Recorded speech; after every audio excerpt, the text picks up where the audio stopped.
Jaya Radha Madhava Kunja Bihari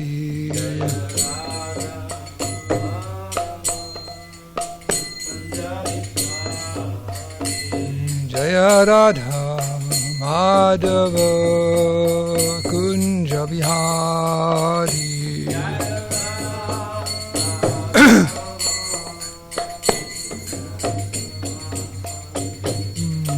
Gopi Jana Vallabha Girivardhari Oh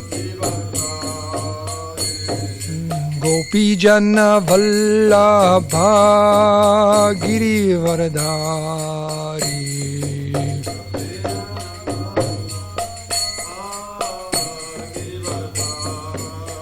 Yasura Nandana Braja Jana Ranjano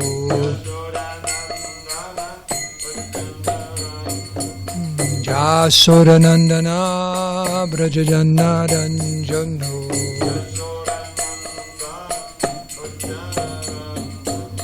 Jamuna Tira Bonachari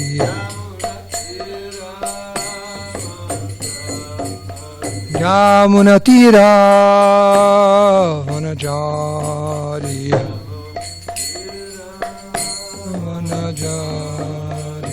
Jaya Radha Madhava Kunja Bihari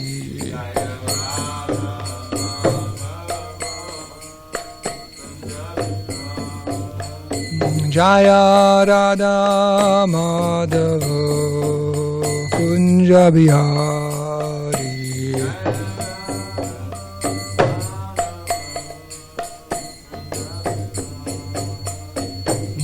Gopi Jana Pallabha Girivardhari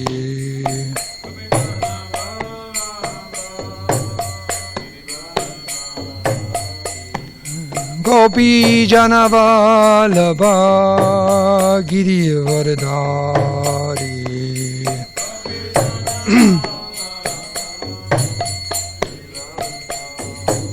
Jasoda Nandana Braja Jana Ranjana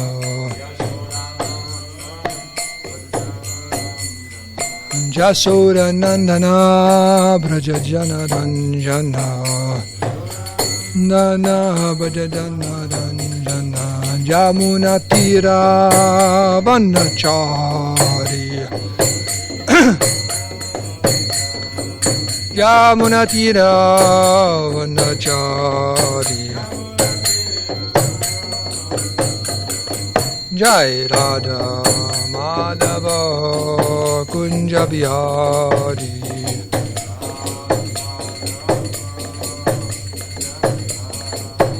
Jaya Radha Madhava Kunja Bihari Madhava Kunja Bihari Sri Radha Madhava ki Sri Radha Giridhari ki Jai Jai Om Vishnupad Paramhamsa Pariparajika Jai Joshua Sri Mad is Divine Grace Abhay Charana Rajendra Bhakti Vedanta Swami Sri Prabhupada ki Jai Jai Om Vishnupad Paramhamsa Parivrajika Charja Shodhara Shri Srimad His Divine Grace Shri Bhakti Saranta Saraswati Goswami Maharaj Prabhupada ki Jai Anatakoti Vaishnava Vrinda ki Jai ISKCON Founder Acharya Shri Prabhupada ki Jai Namacharya Shri Haridas Thakur ki Jai Grantharaj Srimad Bhagavatam ki Jai Samaveda Bhakti ki Jai Go Premanandi All glories to the assembled devotees All glories to the assembled devotees All glories to the assembled devotees All glories to the devotees in the kitchen Go Brevanandi, Hari Hari Bo. Om Vishnu Padaya Krishna Staya Vishnu Bhakti Vedanta Gauranga Pracharana Shri Krishna Divari Vasyadhyadi Shatharane. Hare Krishna. Prabhupada ki jai. Thank you. Hare Krishna.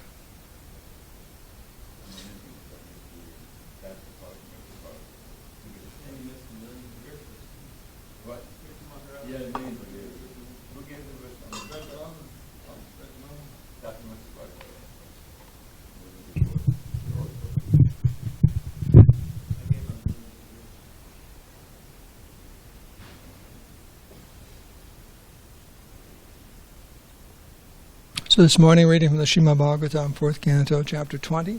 This is text 29. Om Namo Bhagavate Vasudevaya. Om Namo Bhagavate Vasudevaya. Om Namo Bhagavate Vasudevaya. Narayanam Namaskritam Naram Chaiva Narottamam Devim Saraswatim Vyasam Tato Jambudiyadayat Srila Prabhupada Ki Jai. Bhajanchata Tvam Mata Eva Sadhavo Vyudastamaya Guna Vibramodayam Bhavat Padanushmaranadrite Sata Nimitamanyad Bhagavanna Vidmahe Bhajanchata Tvam Mateva Sadhavo Vyudastamaya Guna Vibramodayam Bhavat Padanushmaranadrite Sata Namitamanyad Bhagavanna Vidmahe Bhajanchata Tvam Mateva Sadhavo Vyudastamaya Guna Vibramodayam Bhavat Padanusmaranadrite Satam Namitamanyad Bhagavanna Vidmahe. Anyone like to chant? Bhajanchata Tvam Mateva Sadhavo Vyudastamaya Guna Vibramodayam Bhavat Padanusmaranadritam Satam Nimittamanyad Bhagavanna Vidmahe Bhajanchata Tvam Mateva Sadhavo Vyudastamaya Guna Vibramodayam Bhavat Padanushmaranadritam Satam Nimittamanyad Bhagavanna Vidmahe Bhajanchata Tvam Mateva Sadhavo Vyudastamaya Guna Vibramodayam Bhavat Padanushmaranadritam Satam Nimitta Anyad Bhagavanna Vidmahe. Synonyms. Bhajanti, they worship. Ata, therefore. Tvam, you. Ata eva, therefore. Sadhavaha, all saintly persons. Vyudasta, who dispel. Maya guna, the modes of material nature. Vibhrama, misconceptions. Udayam, produced. Bhavat, your. Pada, lotus feet. Anushmaranat, constantly remembering. Rite, except. Satam, of great saintly persons. Nimittam, reason. Anyat, other. Bhagavan, O Supreme Personality of Godhead. Na, not. Vidmahe, I can understand.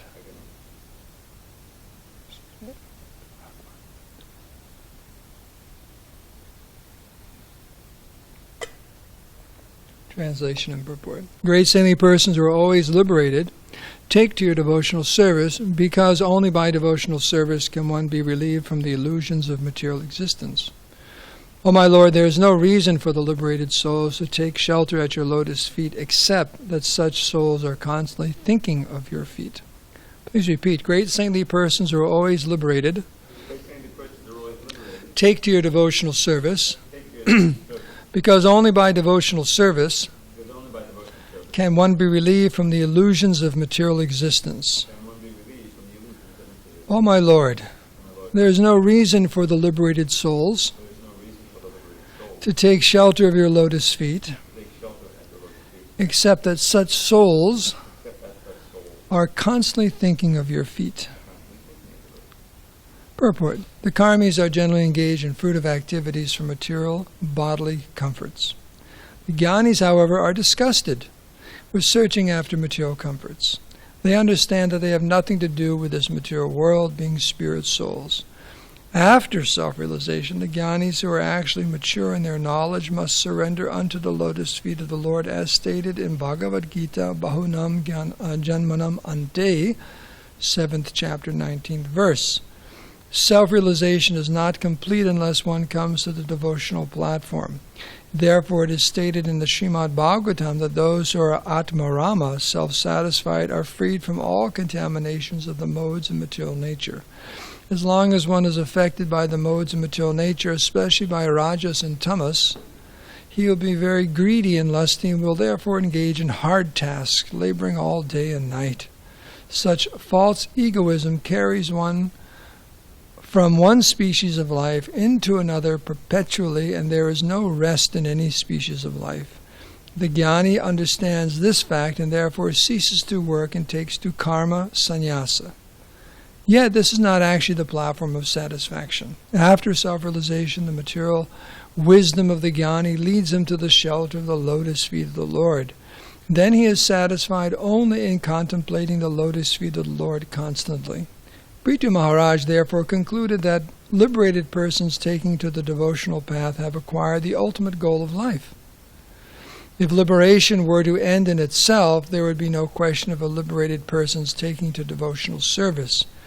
In other words, the transcendental bliss derived from self-realization, known as Atmananda, is very insignificant in the presence of the bliss derived from the devotional service of the lotus feet of the Lord. Prithu Maharaj therefore concluded that he would simply hear of the glories of the Lord constantly and thus engage his mind upon the lotus feet of the Lord. That is the highest perfection of life. Om Agyan Dimirandasya Gyananjana Salakaya Chaksulunminitam Ninataismai Sri Gurave Namaha Sri Krishna Chaitanya Prabhu Nityananda Shri Advaita Gadadhara Shiva Shri Gaura Bhakti Vrinda Hare Krishna Krishna Krishna Hare Hare Hare Ram Ram Ram Hare Hare Bhanchakapatarupascha Kripa Sindhu Bevacha Paritanam Bhavanibhyo Vaishnavibhyo Namo Namaha. All glories to the assembled devotees and the unassembled devotees. And by your good wishes and blessings, I'll try to say something. Great saintly persons who are always liberated take to your devotional service, because only by devotional service can one be relieved from the illusions of material existence. O my Lord, there is no reason for the liberated souls to take shelter of your lotus feet, except that such souls are constantly thinking of your feet. So this is the progression that is given over and over and over again through karma, jnana, yoga, and bhakti. And even in devotional service, there is a progression. Like in the conversation with Ramananda Roy and Chaitanya Mahaprabhu, Ramananda Roy was asked by Lord Chaitanya, what's the ultimate goal of life? And he began speaking first with Vanashram and how to attain that ultimate goal of life, quoting so many different verses. And the verse that's referred to here in the Srimad Bhagavatam was the last of the verses where Lord Chaitanya said, Bhaya, it's external. It's interesting, it's saying here, after many births and deaths, one takes to the devotional service of the Lord, but still he said it's external because it was mixed with jnana. And the verse that stopped that progression was the one by Lord Brahma. Yeah, jnana prayasam. That wherever you are in whatever position, you take up the devotional service of the Lord, hearing and chanting and so on. So there is a progression, and even in devotional service, there's mixed devotional service. I think it's actually maybe in this Atmarama purport. I was reading this and also in the Chaitanya Charitamrita. Prabhupada says 81 different varieties of devotional service, because it's mixed with the modes of material nature and the different processes of devotional service. And then when you clear through that, then there's the actual pure devotional service, which is described here by Prithu Maharaj. But are you familiar with this Atmarama verse? Such an important verse. Chaitanya Mahaprabhu elaborated to two different personalities at great length. Two. It wasn't to Prakashananda. No, Sanatan, right? At great length. In fact, I think Sarvabhauma Bhattacharya, he asked him to first say something about it. And he gave some. Then he just expanded. So this is this verse here. It's in the 7th chapter of the 1st canto of the Bhagavatam. Shri Sutta Goswami, Uvacha Atmaramas Chamunayo Nigranta Apirukrame Kurvanti Hautikam Bhaktim Ittam Bhutta Guno Hari. All different varieties of Atmaramas, those who take pleasure in Atma or spiritual self, especially those established on the path of self-realization, though freed from all kinds of material bondage, desire to render unalloyed devotional service unto the personality of Godhead. This means that the Lord possesses transcendental qualities and therefore can attract everyone, including liberated souls. So in the purport, Prabhupada explains here many different meanings of the verse. And I wanted to read here at the very, very end, because what's Prithu Maharaj is saying. Just see here, one off the verse. Krishna. There we go. It says here, by his personal features and transcendental attributes, the Lord attracts all psychological activities of a pure devotee. Such is the attractive power of Lord Krishna. The attraction is so powerful that a pure devotee never hankers for any one of the 4 principles of religion. What are the 4 principles of religion? What's one of them? Okay. Yeah.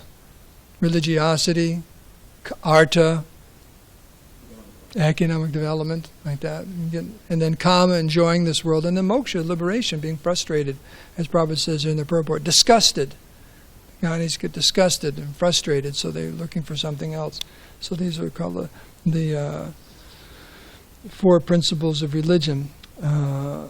These are the attractive features of the transcendental attributes of the Lord, and adding to this the words api and cha, one can increase the imports unlimitedly. According to Sanskrit grammar, there are 7 synonyms for the word api.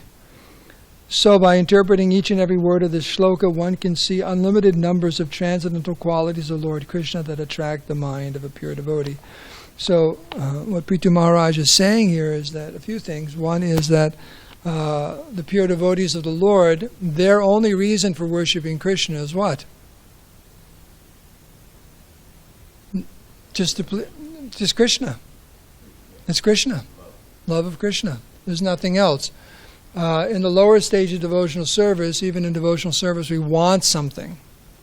Bhagavad Gita, Krishna explains there's 4 types of persons who approach the Supreme Personality of Godhead. Artha Gyasur, right? The distressed, the desire of wealth, the inquisitive, and the jnani, one who is looking for knowledge or established in knowledge. They're approaching the Supreme Personality of Godhead, but they haven't reached the destination, and their motives are not pure. And Prabhupada would say, you pray for your daily bread. The real concern is the bread, not who's delivering it, right? Because as soon as you get the bread, you forget about God. And Charuva, in one class, he says that he describes different types of faith. And that's called 911 faith. In other words, what's 911? It's a number you call when you're in trouble. But after they show up and take care of everything, you're not going to call 911. You're not even going to think about it. You only call 911 when you're in trouble, right? So that's the idea that, oh, I'm in trouble now. Oh, I pray to God, pray to God, pray to God. Just like the funeral or something like that. When there's great distress. In fact, it is said right in here. In the previous paragraph, by remembering the Lord in acute distress, Prabhupada says, one can be free from all varieties of miseries and anxieties. So sometimes Krishna will put us in great distress, and we call, in the purport.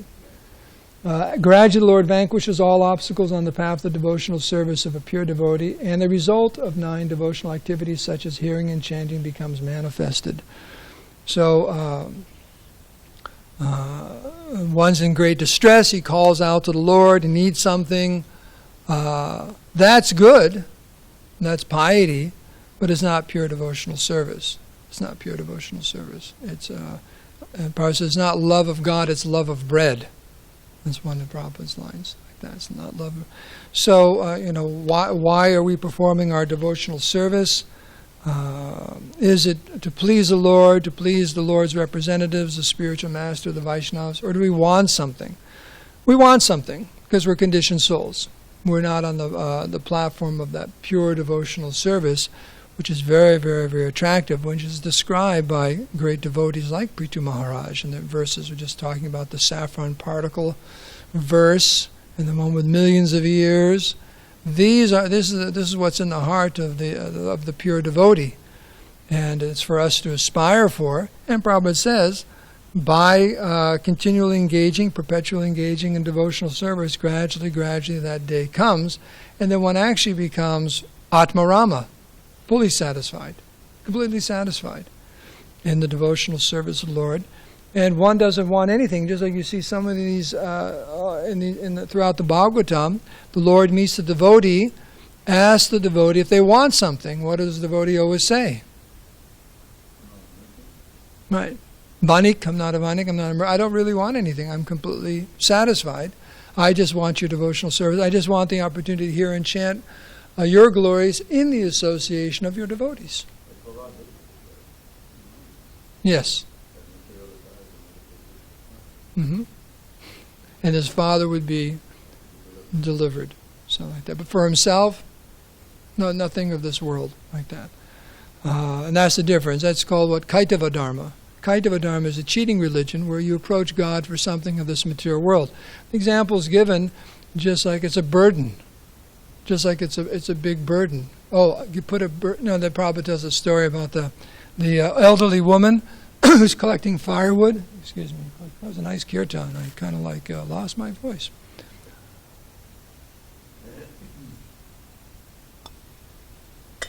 Actually, there's two stories he tells in this regard. One is that elderly woman who's collecting firewood, big bundles of firewood. She's very old, and then she gets the big bundle of tied up firewood on her head, and it falls off, and she's so exhausted and tired from collecting wood all day long.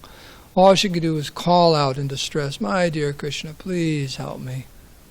And it was an earnest, deep call for help. So Krishna appeared to her and said, "Oh, what would you like?" She goes, "Could you help me put that bundle of wood back on my head?" So the example is, here's a burden, and we're asking Krishna, please put the burden on us. Krishna can, liberate her from all of her distress, but no, put the burden back on my head. The other story tells us about the man in India. The boats go downstream, but when they come back up against the current, someone has to pull them with a rope on the bank of the river. So as one man is praying to God that may he come and put soft cushions along the bank of the river so my feet aren't hurt. You could ask for, give me millions and millions of... So I have to pull the darn boat, But no. So, my dear Lord, make a comfortable arrangement for me in this material world. That's kaitava dharma, that's cheating. That's not God's position. Actually, God created this material world in such a way where it's always uncomfortable and miserable on purpose. There's a reason for that, and it's described here, to purify the conditioned soul on different levels, to push him out of this material world. It's not a place for us to stay. So, that in itself, praying for something of this world, that's not pure devotional service. That's mishra, it's mixed. But in due course of time, one becomes purified if one has good association and one is hearing about the glories of the Lord. But this is a very, very elevated platform. In the Atmarama verse, what it also explains to us is Krishna must be a transcendental person, because those who are in transcendence, who have given up this material world, they're attracted to Krishna. The examples given in those verses are about the 4 Kumaras. They were liberated, but as soon as they smelt the tulsi leaves at Krishna's feet, they gave up that impersonal path. Or Shukadev Goswami, as soon as he heard the verses of the Bhagavatam, he gave up the impersonal pursuit. So they were attracted to anything of this material world, so that attraction must be something transcendental. So Krishna is not of this material world, and he's unlimitedly attractive. So why aren't we attracted? I guess that would be the next question. Yeah, it's us. We're covered by the modes. There's something there. Tribhya gunamaya bhava ebhiva sarvamidam jagat. Right? There's that. What is that also? Yogamaya samabritaha. There's a curtain. Nahambakasha sarvasya. They don't understand. People don't understand Krishna because there's this curtain there. There's a curtain. And we are the ones who draw the curtain. We draw the curtain. So, but Krishna's there. There's no taste. Bile of ignorance, right. So, but by constantly carefully chanting these names every day, right, the disease of jaundice is cured. Like that. So, there's hope for us. But one should take great pleasure in hearing about what it is like to live on this transcendental platform. Just like people like to go on vacation, different places. Looks so nice there. The weather's so good, or this or that, or like that. People seem so happy, like that, and they I think I'll go there, and I'll be. Yeah. So you'll spend your money and go. So, they'll tell that example that you go there, and then they have posters about people from New York go to the Bahamas, but in the Bahamas there's posters of New York. Go enjoy the city life of New York, and people in the Bahamas are thinking, get off this island and go have some fun somewhere. So, like that's the material world, that's just chapalasuka.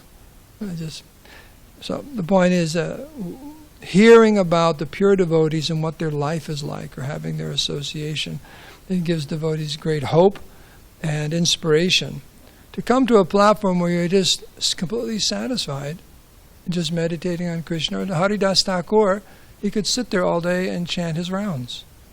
It just never stop. So what is that? What incredible platform of consciousness is that for someone to just sit there and chant? Sometimes we have a hard time going from one bead to the next, or one round to the next, or something, right? But it wasn't just he was trying to chant his rounds. He was in ecstasy associating with Krishna.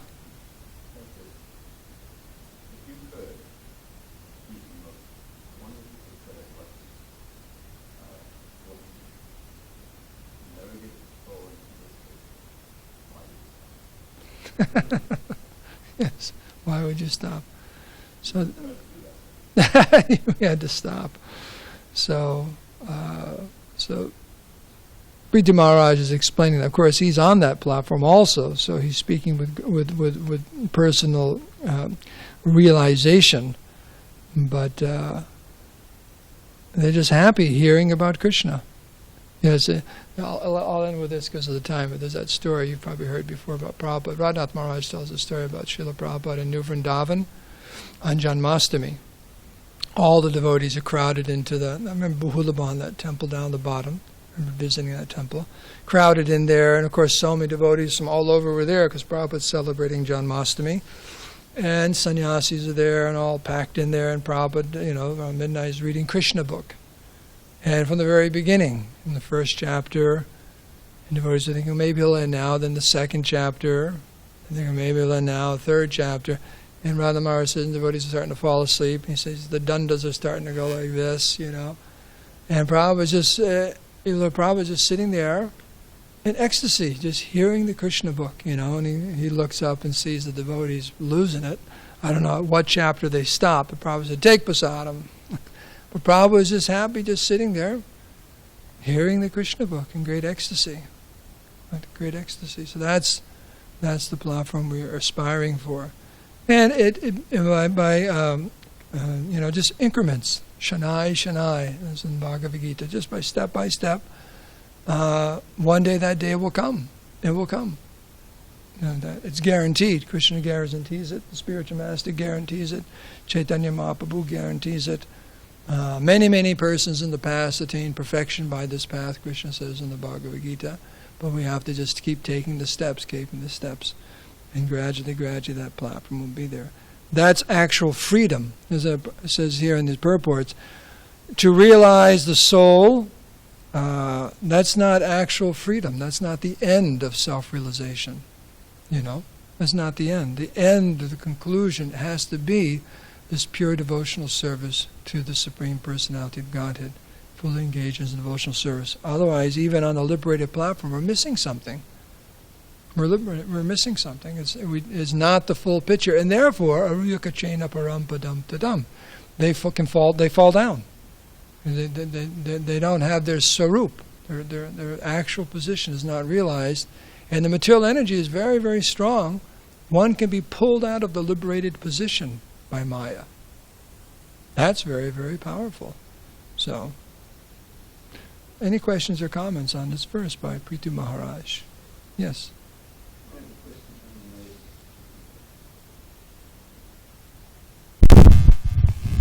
You mentioned that the pure devotees, they don't request anything from Krishna except the ideal to serve, your lotus feet.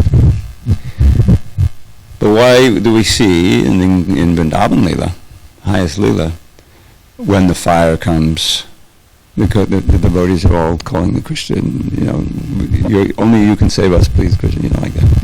Same thing with the Govardhan Leela we just had, where they're calling out to Krishna, please save us. So how is that? Is that an exception? Where even they are calling out, please save me from this burning fire? Because that's... Well, there's two ways I'll answer that. Okay. One is that we are in this material world, and if there's no recourse, we will call out to Krishna. And another fine point is many times you see devotees will call out to Krishna for help because they want to keep doing their devotional service. Mm-hmm. I don't have this body, how will I continue my service? Mm-hmm. Krishna, please give me a few more years, or give me my health back or something. So, not so I can enjoy in this material world, but I have some service for you. So sometimes that's seen also. It appears like a material prayer, but actually it's all about serving Krishna. So that's two answers I know. But devotees always, if they have no recourse but Krishna. So, and those are leelas also, just showing that immediately the devotees, they think of Krishna. They didn't call the fire department. Yeah. Like that. They didn't call this or that or whatever, or even say, Indra, please, we're sorry, we didn't mean it, we'll just strike up a jugya right now. No, just call out to Krishna. It just shows immediately a devotee, any situation, they all call out to Krishna. Because they're in the material world. Material world means all kinds of disturbances, so call to Krishna, please help me. But their motive is to be engaged in devotional service. And the residents in Vrindavan have no other purpose of their existence but pleasing Krishna. So, it's not, if things get back to normal, it's not like, that was great, let's go have a good time. It's just, let's keep serving Krishna. So what would you think? Well, first of all, this isn't a very satisfying answer, but I remember reading this specifically mentioned by one of the commentators. I don't think it was in the purport, maybe Vishwanath Chakravarti said something, that this does not disqualify the devotees, because the suspicion might be, well, there they are, burning up, and they're asking Krishna to save them. But unfortunately, I can't remember what the explanation was, why that doesn't disqualify, but it definitely doesn't. But one thing that comes to mind is that because I'm thinking, we just mentioned it last night in class, a story of Ambarish, who you get the impression when that Kritya came at him, which I read, I looked it up, it doesn't mention in the books, but it's a female demoness, it's all fire, it's Kritya, that created by Dasa.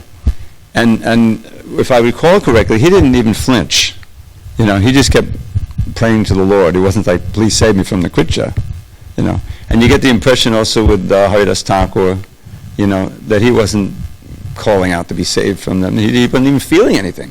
He was just chanting Hare Krishna, he was just absorbed in the name. But in Vrindavan Leela, there's this whole aspect where they don't know he's God, you know. So it's an expression of their full dependence on Krishna and thinking of him as, you know, one of them. You know what I mean? So I think that may be part of it. They're more advanced, then they go through these experiences and they'll just call out to Krishna as a protector, but not as the supreme personality of Godhead. You know. But I would require a little more research. I'll try to look it up. But it is kind of. It requires some explanation, something, because it seems to violate that law that the pure devotees, they never ask Krishna anything. But in the certain, you know, in extremists, we say, these great devotees in Vrindavan will call out to Krishna, and it's just I think he enjoys that, you know, saving them from that, rather than just the official thing of that, you know, they won't even feel anything, so they feel what happened? threatened. They all got burned up. Huh? What happened if they all got burned up? You know, it's a Leela, and Krishna wants to save them, and so on. In other words, if they just all stood there and got burned up, it's like where's the rasa? You know, I mean, rasa there. Let me save you, and then they feel so grateful. You know. Yeah. Question? You look at that look on your face.